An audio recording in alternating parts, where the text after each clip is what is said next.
Hello and welcome to Surprising Ethics. This time we ask, do only human beings have moral rights? On what grounds could we say that only human beings have rights?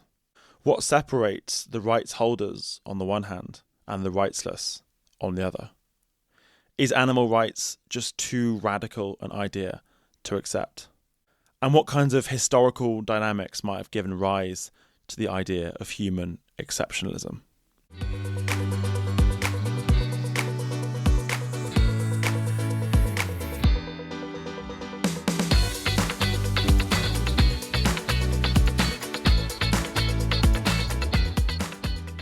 A very warm welcome to Surprising Ethics, where we look at the surprising ways philosophers are arguing against received wisdom. We bring you the most interesting ideas from ethics and political philosophy, exploring the battle between the status quo and alternative ideas, and always uncovering a surprising take in each and every episode. I'm William Gilday, your host. I'm a researcher in philosophy at McGill University and the Centre for Research in Ethics. And this is one of the launch episodes, so I'll explain a bit about the podcast. I'll be doing short episodes with the help of audio clips from philosophers, commentators, and others. And I'll be doing longer episodes, interviewing philosophers on their very own surprising ideas. But in each case, we'll look at the status quo, the majority position about a given ethical or political issue. Then we'll look at a conundrum, a threat, a puzzle facing that view. And then we'll proceed to look at an alternative idea that responds to that conundrum. Sometimes it might be that the alternative idea wins out. Other times it might seem that the status quo holds its own. That part is, of course, up to you. Many thanks to the Centre for Research in Ethics, an academic research centre based in Montreal, for its kind support of this podcast. Okay, it's time for the status quo. So, according to the status quo, rights are the preserve of human beings only. As ever, let's take a look at what some people are saying to illustrate and explore the status quo. And we begin with a clip from the United Nations outlining the Universal Declaration of Human Rights.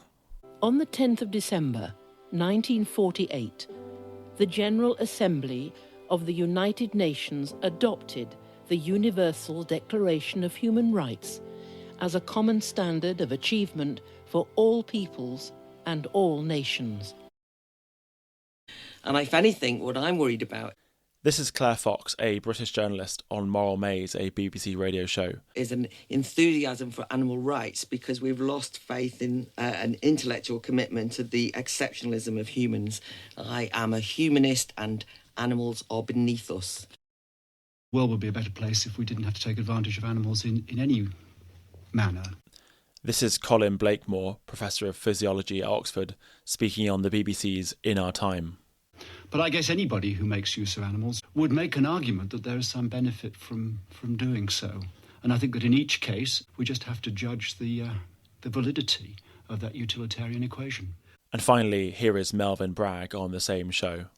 There's a question as to whether rights can be divorced from responsibilities. I mean, your dog has rights to be looked after, but as it will the dog sort of bring you breakfast if you've got flu? I mean, that's I silly, wish. but do you think these two things are on a collision course? So these speakers are all saying slightly different things, but there's a common core. It's human beings who have moral rights, not animals. Yes, we have some reason to consider animals' welfare, but only human beings have the robust entitlements that are expressed by moral rights. So to more deeply understand the status quo, we need to ask the question, what is a moral right? So let's briefly discuss this. And I'm not talking about legal rights here. Those are just the rights which are written down in a given legal system at a given time. I'm talking about moral rights, which concern how we ought to treat others morally. So moral rights are entitlements to be treated in a certain way that ought to be respected, even if the consequences of respecting them are negative. So here's an illustration people use in philosophy. So imagine that we're in, say, 19th century Birmingham in England, and some ghastly crime has been committed. People are up in arms, but the police are kind of incompetent and have no idea and no way of catching the criminal. The demonstrations, the unrest is growing and growing and growing. And we are now in a state of panic. People are suffering from the fear. There's lost economic output. Things are just going really badly wrong. You only have two options. Either you let this carry on for weeks, or you take a man, you declare him to be the guilty party, you hang him for this crime that he didn't commit, and everything goes back to normal, and we avoid all of that suffering for millions of people. So utilitarians traditionally say we should kill that man. It's the only way to avert these terrible consequences, which is very bad for overall welfare. And those who believe in rights say no, the right not to be killed precisely holds up in these kinds of circumstances. Yes, it's inconvenient. Yes, it would have bad consequences not to kill this man, worse consequences overall in terms of welfare than killing, but we should still respect the right. So Blakemore was explicit that whilst humans have rights, whilst humans should be respected even in these bad cases or situations, we just apply a utilitarian equation to animals. We should use, harm or kill animals just in those circumstances where so doing maximises the overall balance of pleasure over pain. But humans have rights that block the application of that utilitarian calculus. We have rights that act like force fields around us that protect us in certain ways.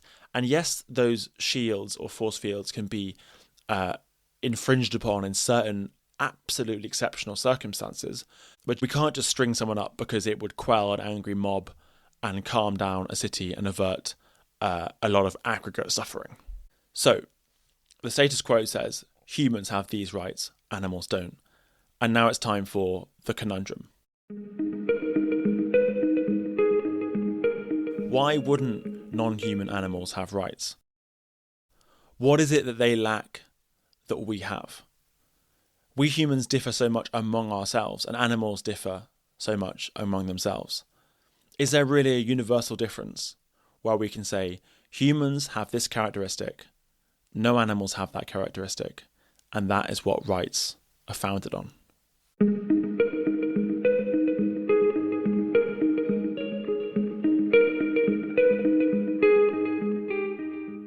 So let's explore an argument in contemporary philosophy that's very well known in the discipline and it's influenced many different debates about our treatment of animals. We find this argument in Tom Reagan, who's often called the father of animal rights theory, who was writing in the US in the 80s onwards. And we see it in 21st century philosophers like Alistair Cochrane and many, many others. And it's called the argument from species overlap. So according to this argument, it can't be the case that only humans have rights, because there's no characteristic that all humans share, but no animals have, that could possibly ground those rights. So we can unpack this with the question, what could possibly explain why all human beings would have rights and no animals would? Most philosophers throughout history have said, here's the reason why humans have rights. There's something special about their minds, such as their capacity to reason, which give them rights. Philosophers have pointed to humans' advanced cognitive capacities, such as their ability to reason or think about the long-term future, to take responsibility morally, to understand concepts, to understand ideas, to use language.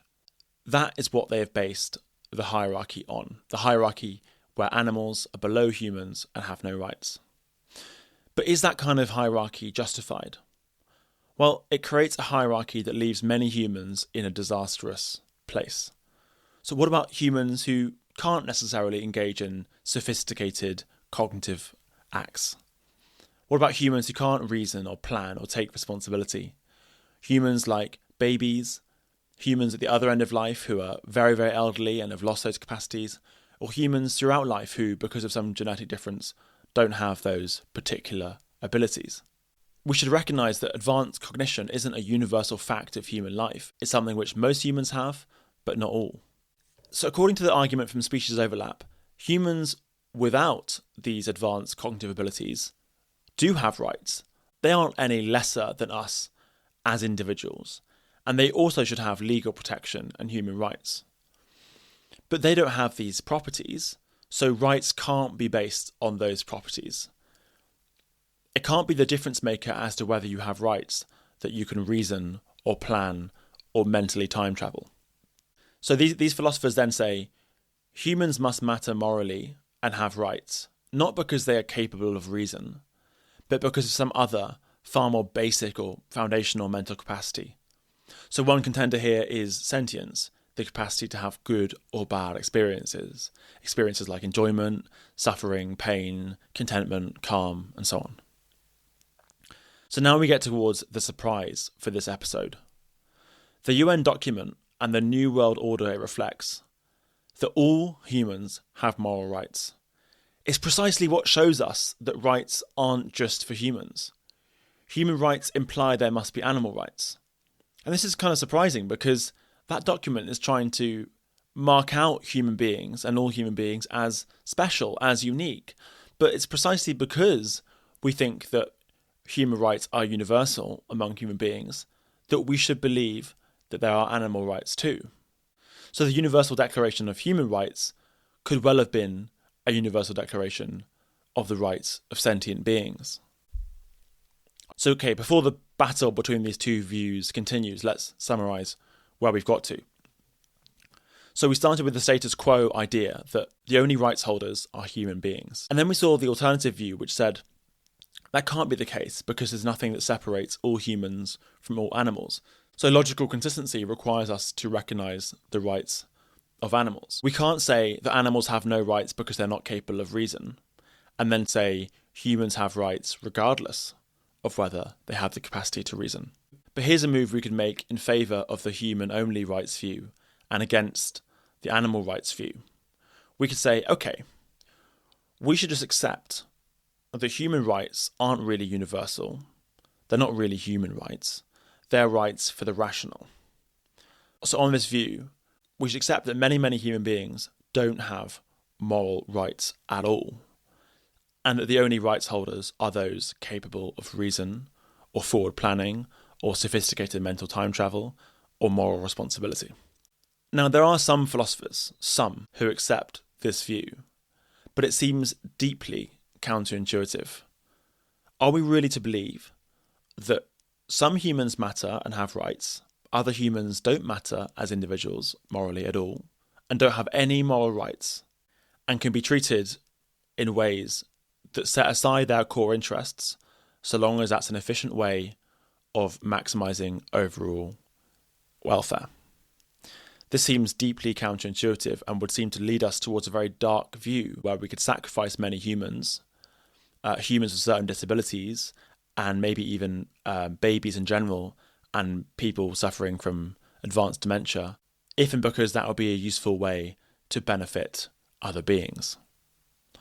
There's another problem with this view. It kind of seems hard to explain this idea that advanced cognitive capacities make you more valuable, not as a worker or a citizen or a colleague, but in and of yourself morally. So the thought here is, well, maybe if you have the capacity to reason, you should get additional rights to education or to things that connect directly with those cognitive abilities. But how could being capable of reason make you matter more globally? How could it make you as an individual just morally more important? So let's take an example where someone causes someone else gratuitous pain by poking them with a stick. Do we really need to appeal to the way in which this harms a rational being or perhaps impairs their thinking for a few seconds to explain why that's so wrong? Or do we just say the reason why it's wrong to cause gratuitous suffering is just that it hurts? Why is it relevant whether or not that being is rational? Why would it matter more that we not cause gratuitous suffering when that being is rational? But that seems to be an implication of the rights only for the rational view, that the pain and suffering of a being, whether that really matters that much, would depend on whether that being is rational or not.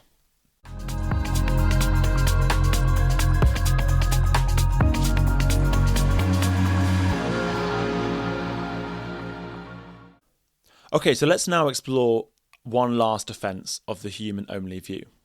So if we don't want to defend the human-only view by saying that rights are only for the rational, we might say this: only humans have rights because only humans are human. So this view, speciesism, says, look, whether or not a being has rights isn't to do with its individual characteristics. So on this view, it doesn't really matter what your mind is like, whether you have a mind at all. What matters is whether you're part of the human species or outside it. So here's Claire Fox again, this time debating the philosopher Mark Rowlands and advocating for a speciesist view. Animals as a species, though, are not capable of taking responsibility for their own actions. So, and what do you say about all those humans who are not capable of that? The sort of aforementioned classes of humans. I was you talking. Say they have no moral rights because they're not able to do that. As a species, animals will never be able to develop those. As a species, humanity can. So for Fox, what matters is the properties of the species as a whole. Speciesism has a pretty terrible reputation in contemporary analytic philosophy, and it's faced some pretty stinging criticism from people like Jeff McMahon and Peter Singer, two very prominent contemporary ethicists. So they ask, why would it matter what species a being belongs to?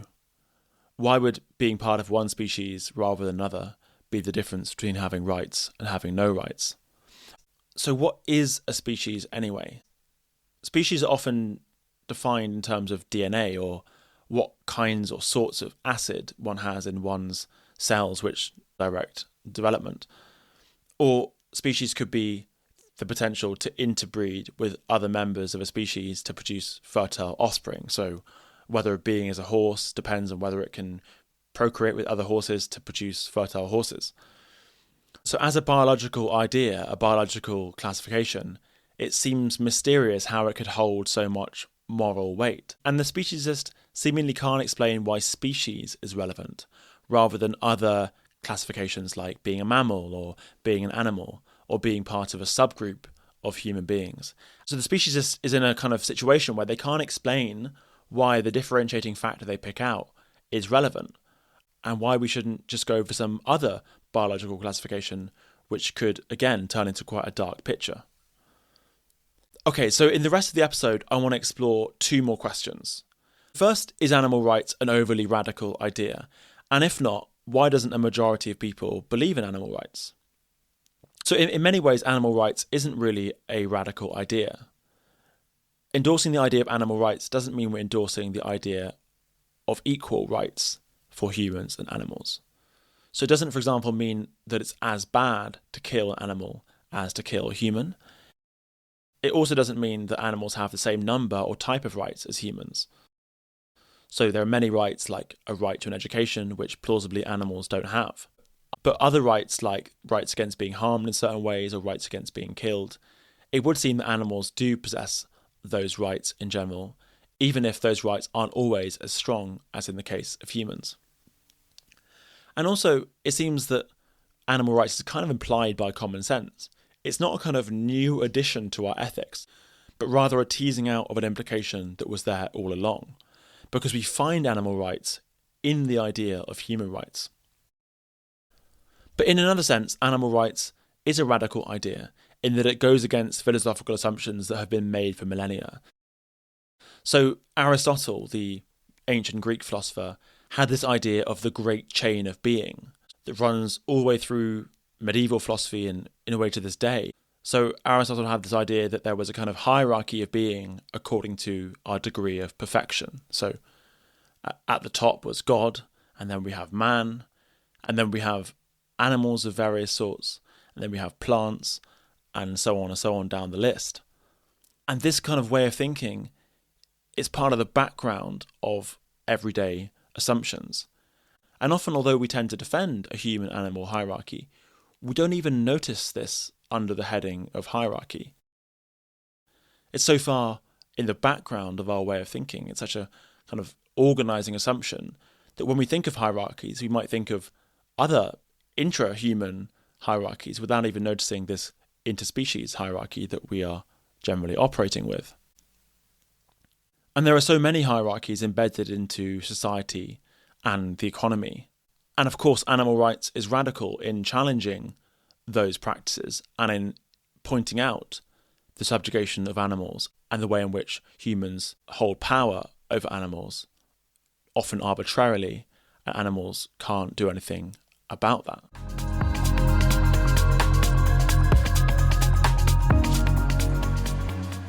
So I want to end by asking, if animal rights is not such a radical idea, and if it's backed by philosophical arguments, why do our intuitions often rebel?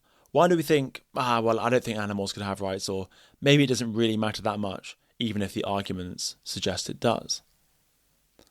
And I want to suggest that our intuitions can be shaped by arbitrary factors, by culture, by habit, by social environment. So to dig a little deeper here, it will be necessary to speculate just a little bit if you'll indulge this. And this story won't apply to all peoples throughout history, but it might be worth telling a broad shape of a story about how human beings came to have the views that we do on other animals. So we are born into our current culture. We haven't created our ethics anew. We've absorbed assumptions from our culture. And culture today is largely a product of culture yesterday. Culture yesterday is largely a product of the culture that came before it. So let's imagine the conditions facing early humans. How did they relate to animals? What were their thoughts about animals before the dawn of the agricultural revolution? Humans, before the dawn of agriculture, used animals. And they needed to, or at least they felt that they needed to. They might have felt resistance to using animals, to killing them, to hacking their bodies into parts to use for food. And they might have had to dismiss those intuitions, that nagging sense that this animal who is dying in front of me doesn't want to die, and maybe that's a relevant consideration. But they had to prioritise the practical. They had to get on with the job of living, of surviving. And they taught that to their kids. And their kids taught it to their kids. And that embedded, we might think, social norms. Social norms that say, we in this group use animals, we eat them, we use their furs and their skins.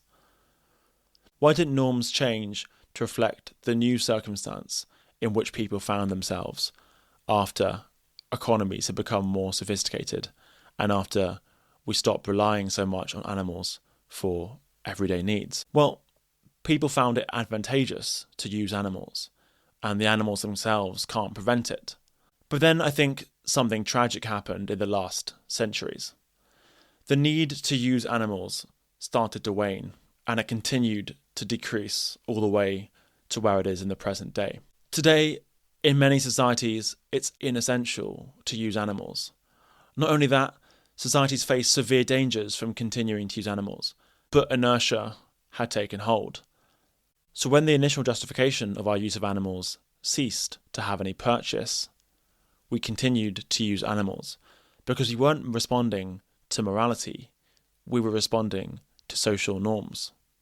And those social norms continued to drive the use of animals along with economic reasons, to the point where we are now caging or otherwise confining and killing many billions of land mammals and birds every single month just for meat, and add to that trillions of fishes a year. We've got to this startling place, a place that no one will generally defend in all of its details, because animal use was embedded in our norms. And so there are several processes going on here. Our need to use animals went way down, generally speaking, but the use of animals went way up, and the psychological gulf separating us from animals grew wider and wider. Urbanisation, the intensification of animal farming, the replacement of horse-drawn carriages with cars, and so on, led to a system where we are in less and less touch with animals. And we stopped using animals individually, and the use of animals became outsourced to companies that have their own economic and maximising logic. This is not to say the situation can't change. It's already changing. Social norms, the very thing that I think has driven inertia and made the situation worse and worse for animals, has already begun to change too. But we'll leave the battle between the status quo and the alternative there for now. Now it's over to you. What do you make of all this? Which side do you think has the most convincing points philosophically? Let me know in the comments. You can write to me with suggestions at the email in the show notes. Thank you so much for tuning in, and see you next time for more surprising ethics.